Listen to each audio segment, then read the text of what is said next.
Thanks for coming. Yeah, we're excited about the indoor championship. We've had a good indoor season as a team. We're really thrilled with our progress. Obviously thrilled with Chris's selection in both events in the 3 and the 5 at the indoor championship, and Jamari with his first indoor opportunity. So we're excited about next weekend. See what we'll have. I guess it's this weekend, isn't it? If you started teaching Carissa how to hurdle and steeple right now, give her a couple months. How long till she gets close to your collegiate PR? Yeah, she'd first try. She wouldn't even have to work at it. She would just blow right by it. So. And what's she meant to the program? Obviously, I think now she can. Obviously, you guys have got. If you knock on any doors all over the country, you probably. She and many others have really. Many of her predecessors have taken similar paths, and she was a pretty good high school runner. She really bought into the process.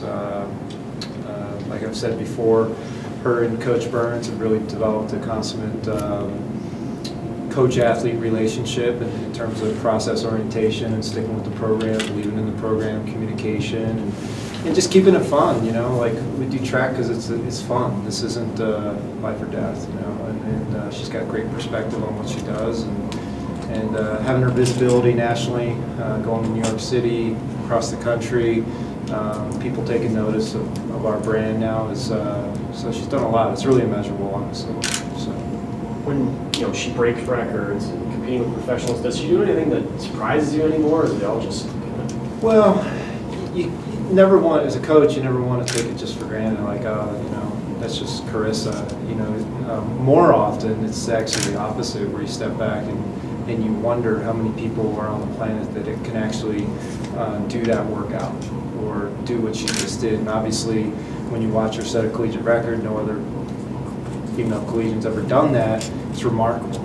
Think about the quality of women that have come through the NCAA and what they've done. So, yeah, you never want to take that stuff for granted. And like I said, more times you're just like, wow, did that really just happen?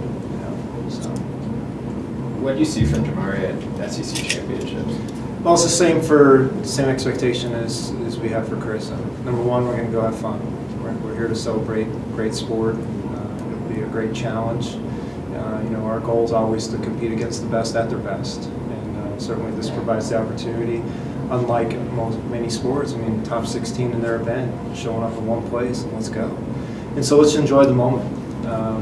And then second, let's do the very best that we can do on that day. I wish that we had a playbook that had some defensive plays in it, where we could go tackle some people and have some interceptions and things like that, but we can't do that. So the only thing that we can ask of our kids is to do their very best in that day, in that moment, and enjoy the process and have fun with it. So that's the expectation. And what did you see from him at SECs that you think you could maybe build on at NCAAs? Well, one of the most important things for Jamari is you take a step or two back when you really build long-term technique, and he's a Maserati, and building his technique and building out this really high-end athlete, he has changed some of his mechanics on the runway, especially, which has made him inconsistent on the board, the takeoff board. So if you follow his 6 jump attempts at various events, you see that more times than not he's fouls. He had 6 fair attempts down at College Station at the SEC championship, while within a very close range. That's championship caliber. When you can put clusters of marks together at that level, that's a great thing to have in your hip pocket. And the more he does that, the more he sets himself up for a really special big jump. So. It's got to be a benefit that 2 weeks before nationals, you're on the same track you were at for conference. Same runway, same banks, same. That's part of the SEC. Everything's bigger and nicer, isn't it? So, the venues that we go to for the indoor national championship are often in the SEC, Arkansas, and Texas A&M. So, yeah, it's a terrific benefit to see the facility, and I know Chris really likes that track too. So. How does your approach to coaching change now that you suddenly have just the 2 athletes and 3 events to work on going into nationals? It's the same. You know, it's really the same. I mean, obviously,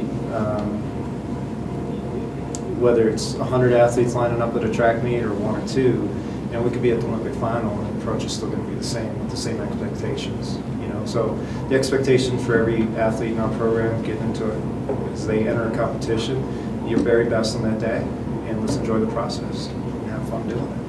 And so it doesn't really change. So strategically, you know, we're not talking about doubles like Carissa. We kind of knew what this double was going to be, but we're not having the discussion, do we put her in the mile or the DMR at the conference meet and that sort of thing. You know, we're not having those kind of discussions. That's the only thing that's really changing, strategic stuff. Any reason to even consider putting her in the mile? No. That'd be, in my opinion, that would be awful greedy.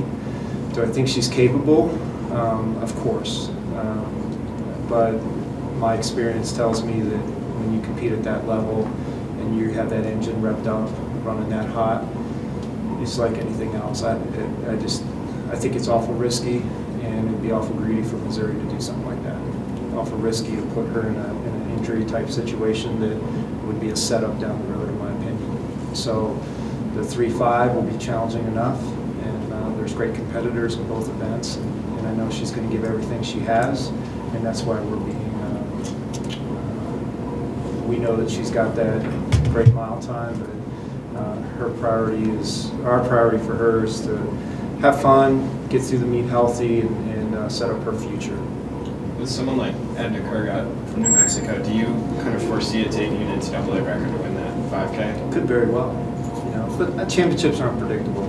Yeah. You know, sometimes they go out and set records, sometimes it's championship racing, which gets really strategic.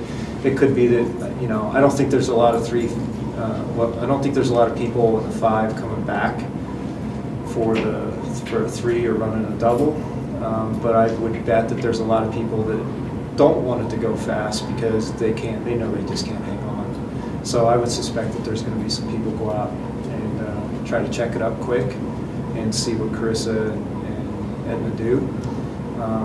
If I had to hedge bets, I would say that Edna's doesn't want the slow race, she wants it fast, and I think Carissa's going to be ready for either kind of race, and she'll give it a go. So, to answer your question. Yeah. Good. It seems like today the 3 people, you know, Carissa, Megan, and Jamari are the 3 perfect types of recruits that you want to have. You know, with Jamari, that's a all-world type of kid, you know, come away, can, you know, make an immediate impact, and Carissa's probably a top, you know, 100 prospect that, you know, coming out of high school that develops and suddenly an All-American several times. And then Megan, you know, maybe whether she got any money to run here or not, just keeps persevering to become, you know, not only all conference but conference champion. Is that in a sport where you dividing up scholarship dollars on many different kinds of ways? I assume that you're trying to get kids in all those 3 different positions.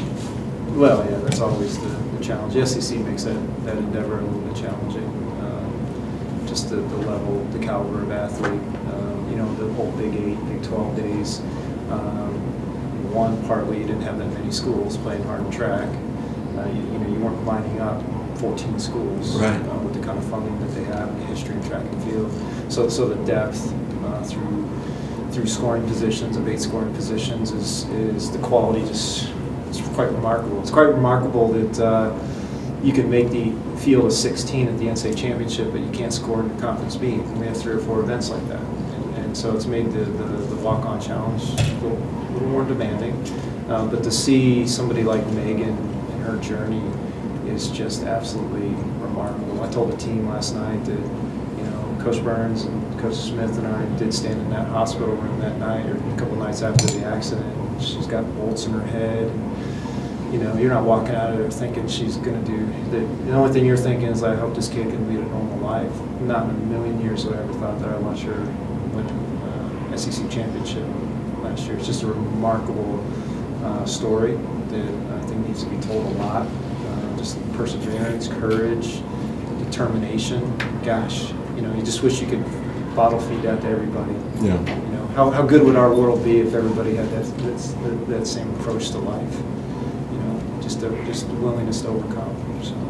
And is it frustrating knowing that, you know, you in the SEC where, like you said, you could be the 10th best athlete in your event, and you may not hit the finals at conference, and to take, you know, criticism, you know, let's say at conference, or is that just simply the reality of the SEC? It's just the reality. I think, you know, I think is, you know, obviously track doesn't get as much visibility, so I do appreciate you guys being here as some of the other sports. So with the lack of visibility, I think there's a lack of understanding of the quality of athlete.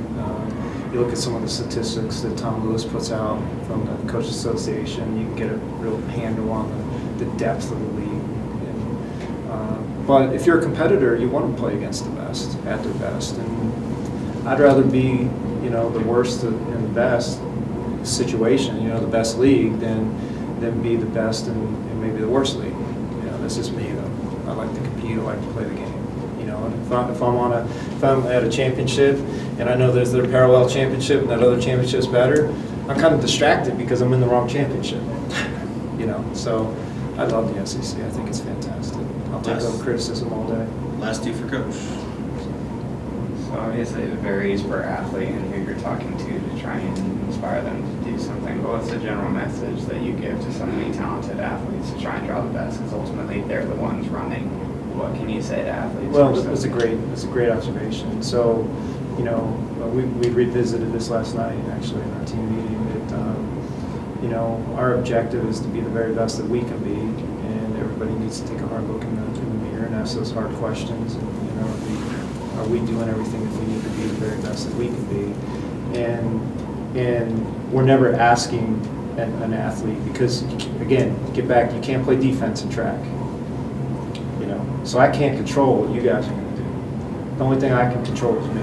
I can control my choices every day, my effort every day, and if I can control those things every day, I can also control what I do on the track when I get there. And if I've given my very best effort on that given day, that's all a coach can ask. You know, that's all a coach can ask. And if we get beat by the best, man, go congratulate them. We got some more work to do. It's the same message we gave to Carissa when she didn't have her best day at the NCAA Championship cross country. Well, let's talk about it. It's real, right? And our message is always that if we're on that level, we want to be so good that on our worst day we can't be beat. And she had her very worst day that she's ever had at the University of Missouri, and only 10 other people could beat her. Well, think about that. She felt the worst race she's ever run, and only 10 people were capable of beating her. You see what I'm saying? And if she takes that perspective into the indoor season, what might happen? Maybe get a collegiate record or something like that, you know? So that's the message we try to share with everybody. We're not asking everybody to come out and be an NCAA champion, to be Carissa, to be Jamari, but we're asking everybody to get better every day and be the very best that they can be, and that everybody's got a role in this team, and 100 to 1, you know, and the person that just walked in off the street and wants to be a part of the program and is going to give it a go, they have a role in this team to support Carissa all the way up through 1. You know, she might be the last one standing this weekend. That's great. She's not there alone.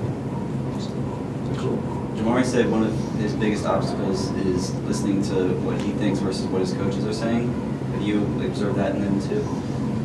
That'd be a normal conversation with an elite athlete like that.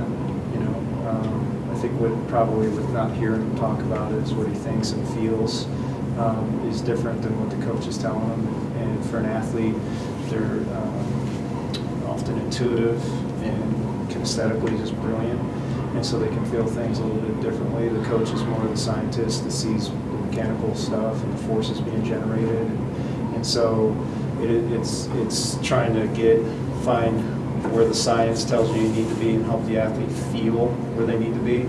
I suspect that's what Jamari's talking about, just having been around a lot of people like that. So, but no, he's on the same page with Coach Schamoff.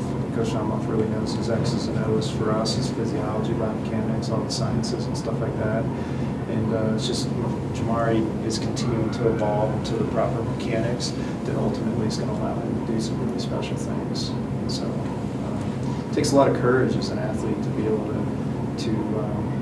take a step back a little bit, grow your technique, what we call championship technique, the technique that's going to hold up in a championship setting down the road. but when you really get under the hood and start to tinker a little bit, you're going to take some steps back. And so that's probably what's going on. You hear Jamari saying that. So, not that he's taking any steps back. He's at the NCAA championship, right? But the kids can do that. Jamari's got. He's blessed with some terrific tools, and he works hard every day to develop that skill set. So I think the future's bright for him.